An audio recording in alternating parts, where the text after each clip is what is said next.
Jake Morrison stood on the bridge of his ship and watched the fires burning in space. 3 days ago, everything had been normal. People went to work, children played in parks, and nobody worried about aliens coming to kill them all. Now Earth looked like a broken Christmas ornament floating in the darkness. The alien ships had appeared without any warning at all. One moment, the space around Earth was empty and quiet. The next moment, it was filled with hundreds of black ships that looked like giant teardrops made of metal. They came through what looked like rips in space itself, as if someone had torn holes in reality and stepped through from another world. Jake had been drinking coffee and reading reports when the first alarm sounded. His communications officer, Ben Carter, had looked up from his screen with wide eyes and said the words that would haunt Jake forever. Enemy ships detected, lots of them. Too many to count. The creatures called themselves the Zephyrians, and they had one simple message for humanity. They said humans were dangerous and needed to be removed from the galaxy.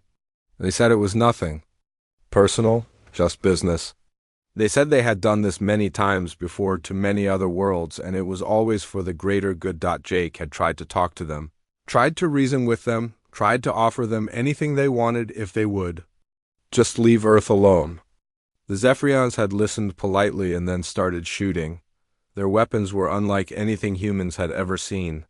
They fired beams of light that cut through the strongest armor like it was paper. They launched missiles that could think for themselves and chase their targets through space. The battle for Earth lasted exactly 6 hours. The human fleet fought as hard as they could, but it was like children with sticks fighting against adults with machine guns. Every ship that tried to protect Earth was destroyed. Every space station was blown apart.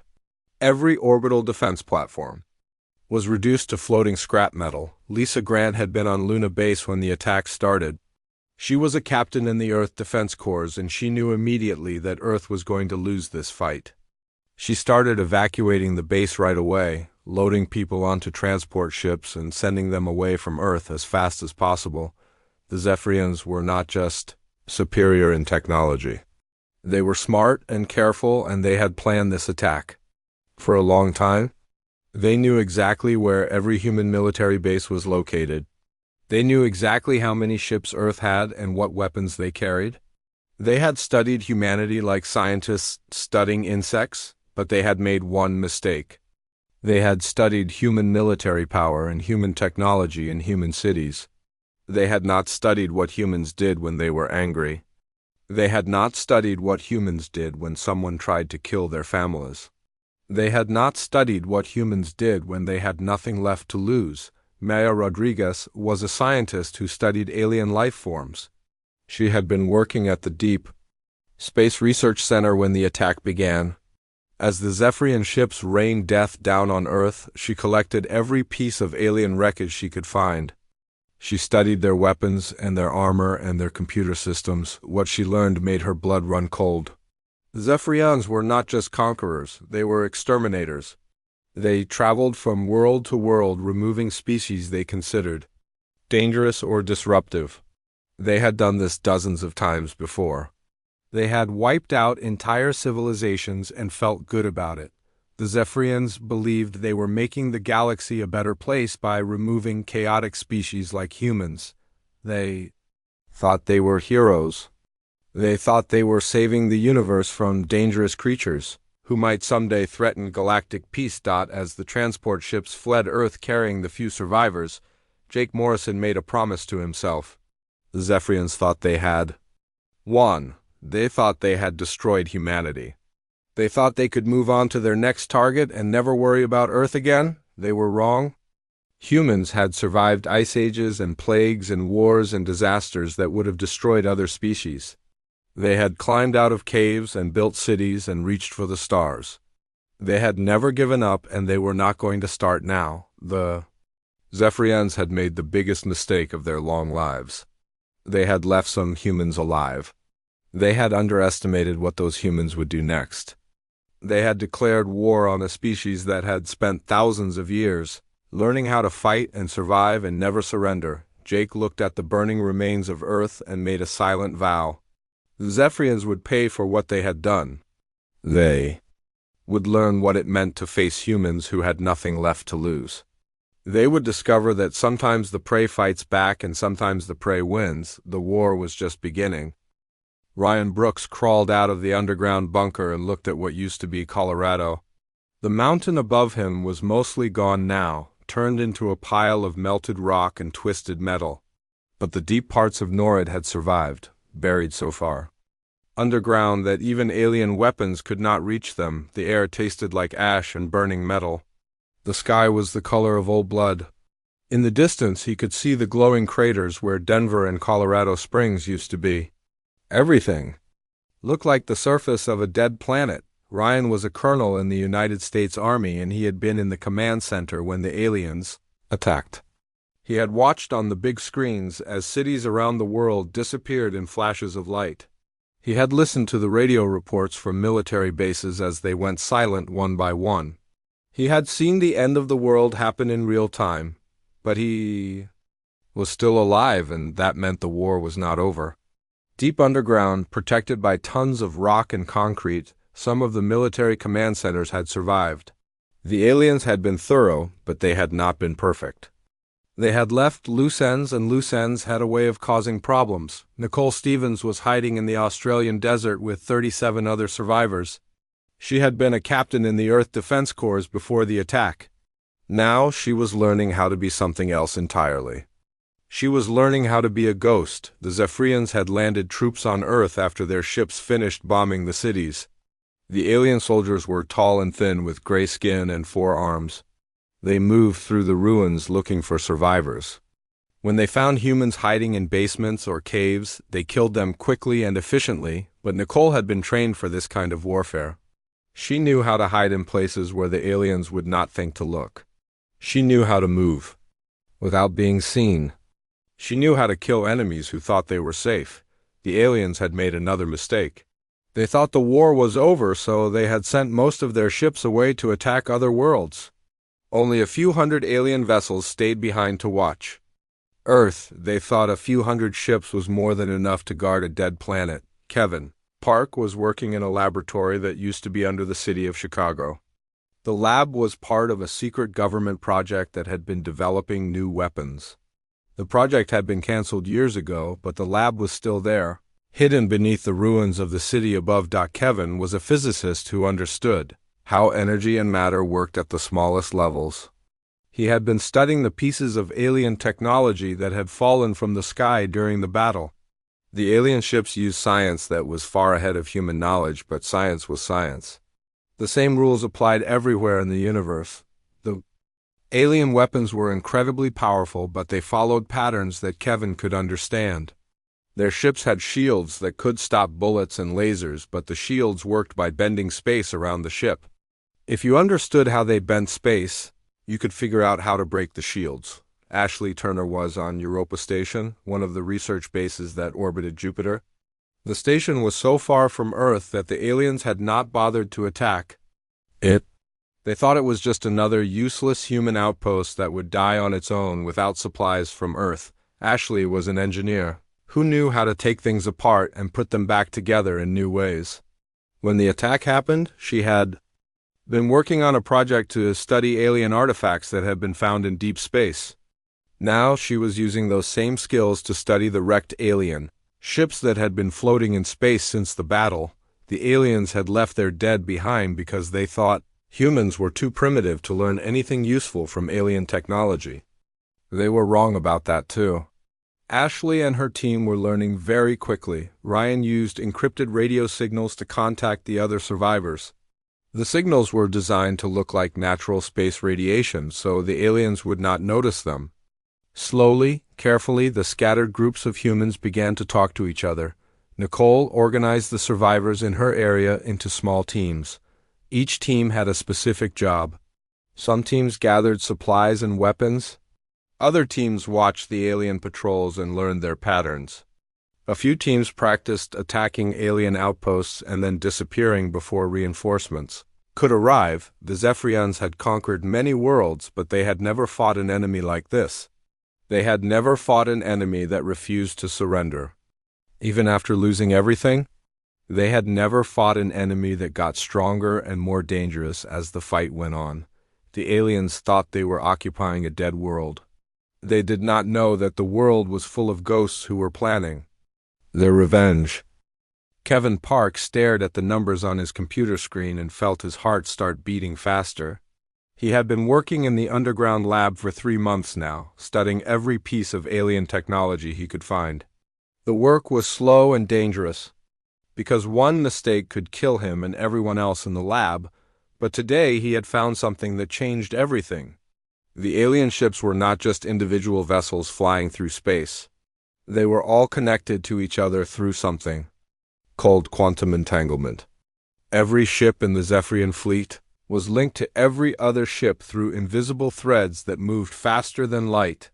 This connection was how the aliens could coordinate their attacks so perfectly. When one ship detected an enemy, all the other ships knew about it instantly. When the alien commander gave an order, every ship in the fleet received it at the same time. It was like having one giant brain controlling thousands of bodies. Kevin realized that this amazing strength could also be a terrible weakness. If you could disrupt the quantum connections, you could cut the brain away from the bodies. The alien ships would become confused and helpless, like fingers that had been cut off from the hand that controlled them. Lisa Grant was now commanding a small fleet of human ships that had survived the attack on Earth. The ships were hiding in the asteroid belt between Mars and Jupiter, using the floating rocks as cover. The asteroids were full of metal and minerals that made it hard for alien sensors to detect the human vessels. Lisa's fleet was tiny compared to the alien armada, but it was growing slowly. More human ships arrived every week, carrying survivors from colonies and research stations that had been too small or too far away for the aliens to bother attacking. Each new ship brought more people who wanted revenge for what had happened to Earth. The human ships were old and damaged, but they were still dangerous. The crews had nothing left to lose and everything to fight for. They spent their days repairing weapons and practicing attack formations. They spent their nights planning how to hurt the aliens as much as possible. Paul Jenkins was the chief engineer on a ship called the Horizon. He had been working with Kevin Park to turn the physicist's discovery into a weapon. The device they were building was called a quantum disruption array, and it would be the most powerful weapon humans had ever created. The weapon worked by sending out a special kind of energy that could break the quantum connections between alien ships. But there was a problem. The energy beam was not very strong, and it could only affect ships that were very close to it. To use the weapon effectively, someone would have to fly right into the middle of the alien fleet. It would be a suicide mission. The ship carrying the weapon would have to get past hundreds of alien defenders.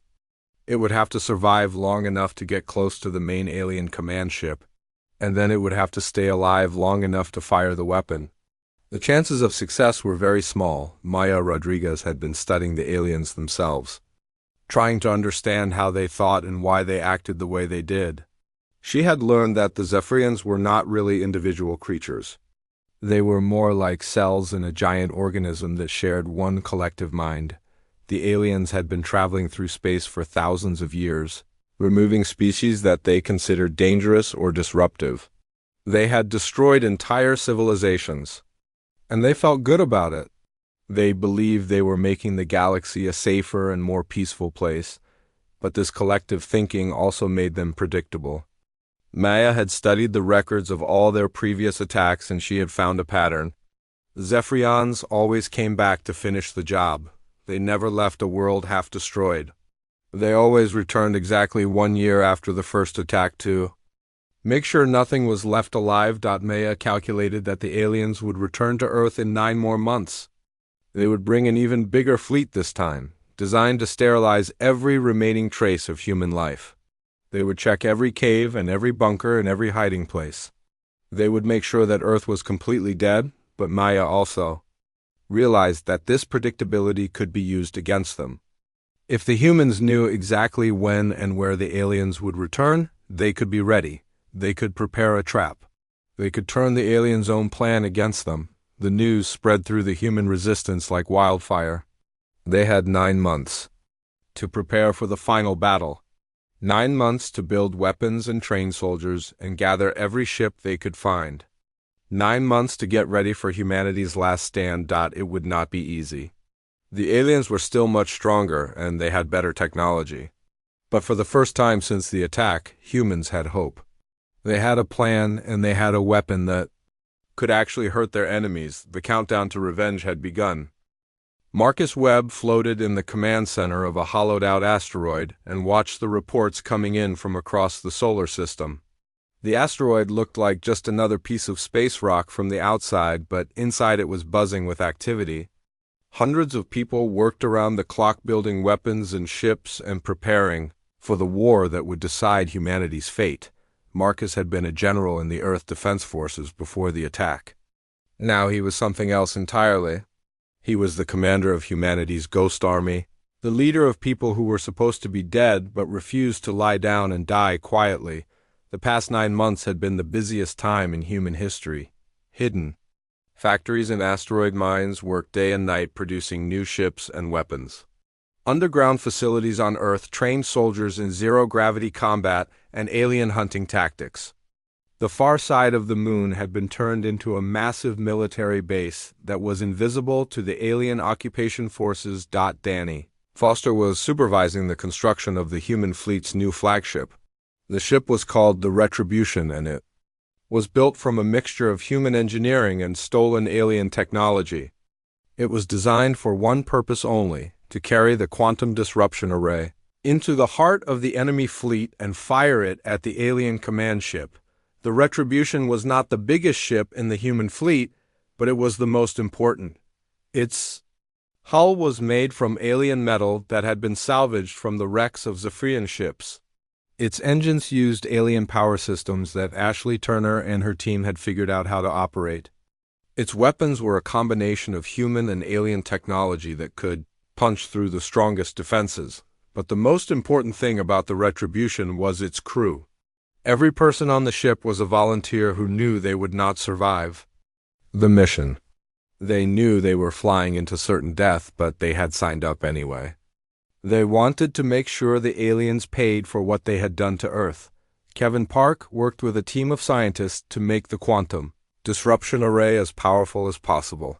The weapon was huge and complicated, and it took up most of the space inside the Retribution. It needed enormous amounts of power to work, and it could only be fired once before it would burn itself out. The array worked by creating a wave of quantum energy that would spread out from the point of impact. When the wave hit the alien command ship, it would travel through the quantum connections to every other ship in the fleet. The connections that made the aliens so strong would become the pathway for their own destruction. Maya Rodriguez studied the alien battle tactics and found the perfect moment to strike. The Zephyrians always arranged their fleets in the same formation when they attacked a planet. The command ship stayed in the center, surrounded by rings of smaller ships that protected it from attack. The formation had never been broken, because no enemy had ever been able to get close enough to the command ship to threaten it. The outer rings of defenders were too strong and too well coordinated. But Maya had found a weakness in the pattern, a moment when the ships would be repositioning themselves and the command ship would be briefly vulnerable. Nicole Stevens had been training resistance fighters on Earth for months. Her people had learned how to move through the ruins without being detected by alien patrols. They had learned how to set traps and ambush. They had learned how to disappear into the shadows after striking at their enemies. But Nicole's most important job was preparing for the moment when the human fleet would return to Earth. When the final battle started, her people would attack the alien forces on the ground. They would create chaos and confusion that would help the space battle above. Ryan Brooks coordinated the hidden military bases around Earth. Most of the bases were deep underground.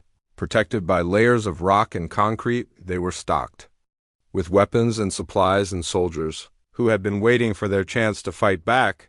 The bases were connected by a network of tunnels and underground railways that the aliens did not know about. When the time came, thousands of human soldiers would emerge from these tunnels like ants boiling out of a disturbed nest. They would hit the alien occupation forces from every direction at once. The human fleet was ready. 300 ships, of various sizes and designs, all crewed by people who had lost everything and wanted nothing more than revenge. They were outnumbered 10 to 1, but they had advantages the aliens did not expect. The humans knew they were going to die. That knowledge freed them from fear and doubt. They could take risks that no rational military force would consider. They could sacrifice ships and lives without hesitation. If it meant hurting the enemy, the aliens were about to learn what happened when you backed humans into a corner with nowhere to run. They were about to discover that sometimes the most dangerous enemy is the one who has nothing left to lose. Jake Morrison watched through the long-range sensors as the Zephyrian fleet appeared in Earth's orbit exactly 1 year after their first attack. The alien ships emerged from hyperspace like dark ghosts materializing out of nothing. There were more of them this time, over 3,000 vessels of different sizes and shapes, all designed to finish what they had started. Jake was commanding the human resistance from a ship hidden behind one of Jupiter's moons. His fleet was tiny compared to the alien armada, but every ship was crewed by people who had been waiting for this moment. They had spent a year preparing for this battle, and they were ready to die if that was what it took to hurt their enemies. The alien ships moved into their traditional formation around Earth. The biggest vessels formed the outer ring, their weapons pointed toward space to stop any attack from outside. Smaller ships formed the middle rings, creating layers of defense that no enemy had ever broken through. At the center of the formation was the command ship, a massive vessel that coordinated the entire fleet. Lisa Grant led the first wave of human ships out of their hiding places.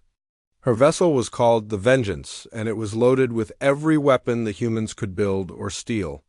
Behind her came dozens of other ships, each one carrying crews who had lost their homes and families to the aliens. The Zephyrians were caught completely off guard. They had expected to find a dead world with maybe a few scattered survivors hiding in caves. Instead, they found themselves facing a coordinated attack by hundreds of human warships. Their perfect formation began to waver as confusion spread through their ranks. The human ships hit the outer ring of alien defenders like a hammer hitting glass. The aliens had better weapons and stronger shields, but they were not prepared for the fury of the human attack.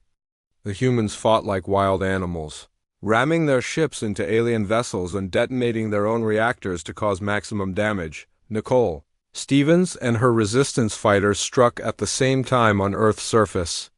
They emerged from tunnels and bunkers all over the planet, attacking the alien occupation forces with weapons they had been stockpiling for months. The aliens found themselves fighting on two fronts at once, in space and on the ground. The battle was brutal and one-sided. For every alien ship that was destroyed, the humans lost 5 of their own. The alien weapons were just too powerful and their defenses were too strong. But the humans were not trying to win a normal battle. They were trying to buy time for one specific ship to reach one specific target. Danny Foster pushed the Retribution deeper into the alien formation. His ship was taking enormous damage from enemy fire, but it kept moving forward.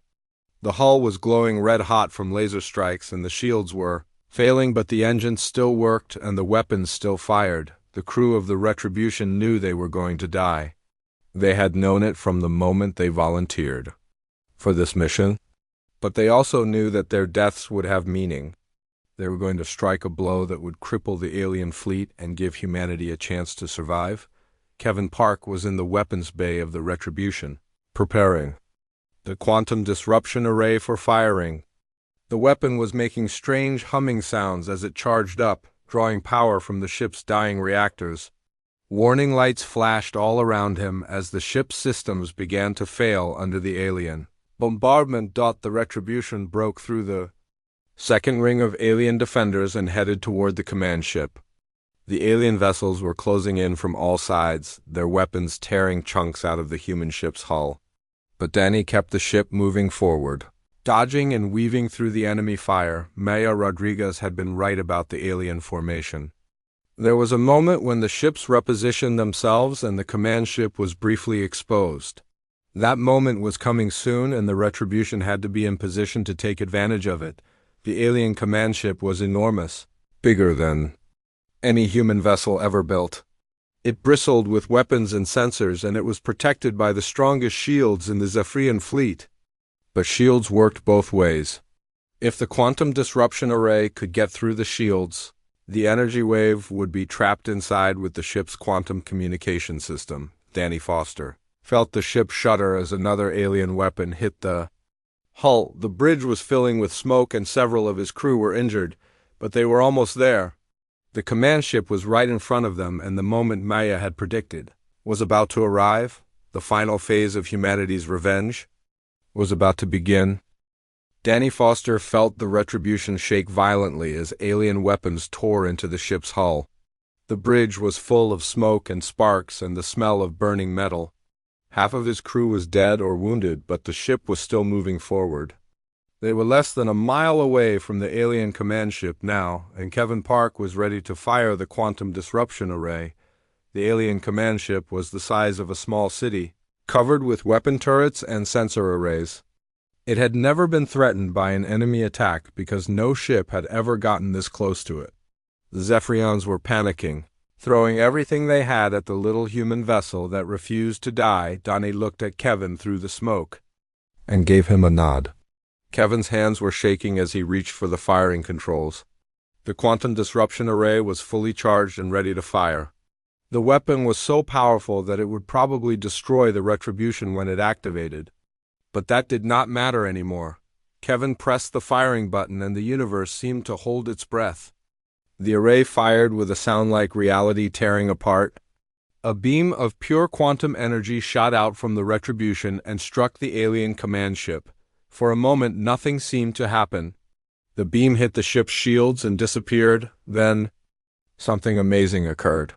The shields around the command ship began to flicker and change color. The quantum energy was spreading through the ship's systems, following the pathways that connected it to every other vessel in the fleet. The weapon was working exactly as Kevin had hoped it would. Jake Morrison watched from his command ship as the effects spread through the alien fleet like a virus. One by one, the Zephyrian ships began to go dark. Their weapons stopped firing, their engines shut down, and their perfect formations started to fall apart. The quantum connections that had made them so powerful were now carrying their destruction. To every corner of the fleet, the Zephyrians were a hive mind species that shared one collective consciousness. When the quantum network that linked them together was destroyed, they became helpless. Individual aliens could not operate their advanced technology because they had never learned to think for themselves. They were like fingers that had been cut off from the hand that controlled them. Lisa Grant could not believe what she was seeing. The massive alien fleet that had seemed so invincible just moments ago was now drifting helplessly through space. Ships were colliding with each other as their navigation systems failed. Weapon turrets were spinning randomly as their targeting computers went offline. The few human ships that had survived the battle began to move in on the disabled alien vessels. There was no mercy in their attack. The Zephyrians had tried to commit genocide against humanity, and now they would face the consequences of that decision. Nicole Stevens and her resistance fighters on Earth watched as alien ships began falling from the sky. The occupation forces that had controlled the planet for a year were suddenly cut off from their command structure. They wandered around in confusion. Not knowing what to do without orders from their leaders, the humans on Earth did not hesitate. They emerged from their hiding places and attacked the stranded aliens with everything they had. The creatures that had once seemed so powerful and dangerous were now just scared animals trapped far from home. Maya Rodriguez had been right about everything. The aliens were predictable because they all thought the same thoughts. When their shared mind was destroyed, they became completely helpless. It was like watching a computer shut down, leaving only empty hardware behind. The battle was over, but the war continued for several more months. Human ships hunted down every Zephyrian vessel in the solar system. Some aliens tried to surrender, but there was no forgiveness for genocide. The humans had learned a hard lesson about the galaxy, and they were not going to forget it. Jake Morrison stood on the bridge of a captured alien ship and looked out at the wreckage floating around Earth. The planet was still scarred and broken, but it was free. The fires had gone out and the radiation was fading. Someday, maybe in 100 years, Earth might be green and blue again. The humans who survived the war were different from the people who had lived before the attack. They had seen their world destroyed and their families killed. They had fought against impossible odds and somehow won. They had learned that the galaxy was not a safe place for peaceful species. The message they sent to the stars was simple and clear. Earth remembers what happened here. Earth does not forgive those who try to destroy it. Any species that threatens humanity will face the same fate as the Zephyrians. Humanity had been peaceful once. Content to explore space and make friends with alien civilizations, but peace was a luxury they could no longer afford. The galaxy had taught them that survival required strength and the willingness to use it. The war was over, but humanity's education had just begun.